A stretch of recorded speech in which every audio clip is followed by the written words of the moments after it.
안녕하세요. 이민호 변호사입니다. 세무조사에서 무사히 끝날 줄 알았는데 조세 범칙 조사라니? 지금 불안한 마음으로 이 영상 보고 계실 텐데요. 기장들이 세무사와 세무조사 때 대응을 하긴 했는데 도대체 앞으로 뭘 더 준비해서 범칙 조사에 대응을 해야 되는 건지 궁금하실 겁니다. 또 여기서 잘못 대응했다가 징역에 벌금까지 받게 되는 건 아닌지 걱정이 많이 되실 텐데요. 저는 지난 10년간 여러분과 비슷한 상황에 놓인 수많은 분들을 도와드렸습니다. 조세불복을 통해 작게는 1200만원, 많게는 43억 세금 처분을 취소시켜드렸고요. 600억대의 조세 포탈로 고발된 사장님의 경우 무죄 판결을 받은 경험도 있습니다. 그래서 지금 여러분이 어떻게 대처해야 억울하게 처벌받지 않을 수 있는지 잘 알고 있습니다. 그 방법 한번 살펴보도록 하겠습니다. 우선 조세범칙 조사로 전환되었다는 건 형사처벌을 받을 확률이 높아졌다는 걸 의미합니다. 세무조사 공무원이 세무조사를 통해 조세범 처벌법 위반죄에 해당되는 자료를 어느 정도 확보했고 이 범칙 행위를 확정하기 위해 본격적으로 수사에 들어가겠다라는 걸 의미하는데요. 한마디로 경찰 조사로 넘어가기 전 초동 수사가 시작된 겁니다. 그렇기 때문에 조세범칙 조사는 처벌을 줄일 수 있는 가장 중요한 첫 단계입니다. 이 단계에서 적극적, 전략적으로 다투지 않으면 결국 고발이 돼서 경찰로 넘어갈 수도 있고 징역형과 수억 원의 벌금형 판결을 받을 수도 있습니다. 이 최초 골든타임인 조세범칙 조사 때 어떤 진술을 해야 하고 어떤 진술을 하지 말아야 하는지 판단해야 합니다. 그리고 어떤 자료를 제출하는 게 본인에게 유리할지 판단을 하고 조사에 들어가야 하는데요. 사실 비전문가 입장에선 이 부분을 잘 알지 못하기 때문에 정확한 법률 자문을 받고 도움을 받는 게 좋습니다.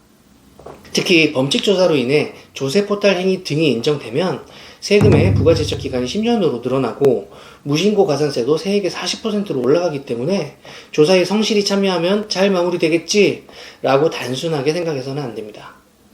전략적으로 조사에 임해야 처벌을 최대한 낮출 수 있습니다. 제가 실제 조세범칙 조사에 들어가 보면 각 사례마다 적발된 혐의가 모두 다르기 때문에 대응 방법도 그에 맞게 달라질 수밖에 없는데요. 적발된 혐의가 다르다는 건 적용될 법조항이 다르다는 이야기입니다. 어떤 조항이 적용되느냐에 따라 받게 될 처벌 수위가 달라지기 때문에 일단 본인이 적발된 혐의가 조세범처벌법상 몇 조에 해당되는지부터 파악해야 합니다. 저를 찾아오시는 대다수 사업자분들 같은 경우 크게 세 가지 문제 때문에 오시는데요.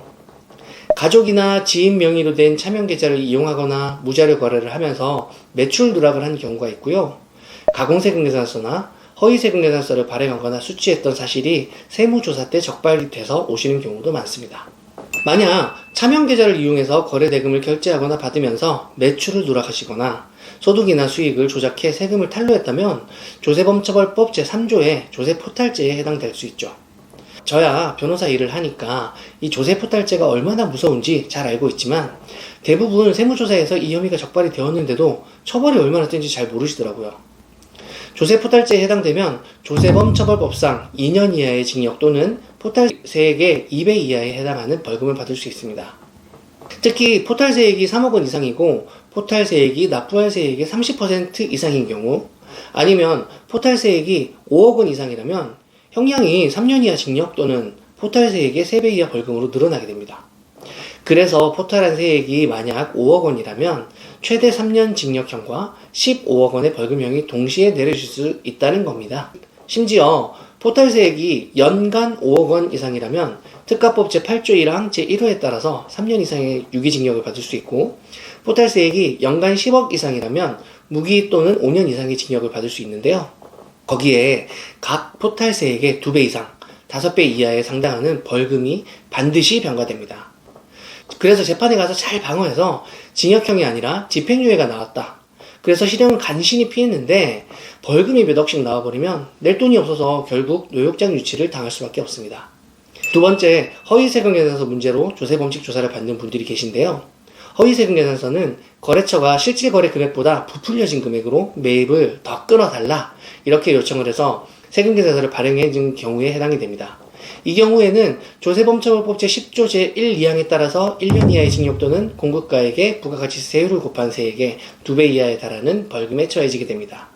세 번째, 가공세금계산서로 조세범칙 조사를 받는 경우는 허위세금계산서와는 달리 실질 거래가 없는데 있는 것처럼 세금계산서를 끊어달라고 거래처가 요청을 해서 세금계산서를 발행하거나 매입한 경우를 말하는데요. 이 경우에는 허위세금계산서보다 처벌이 셉니다. 조세범처벌법 제10조 제3항에 따라서 3년 이하의 징역 또는 공급가액에 부가가치세 세율을 곱한 세액의 3배 이하에 달하는 벌금에 처해지게 되는데요.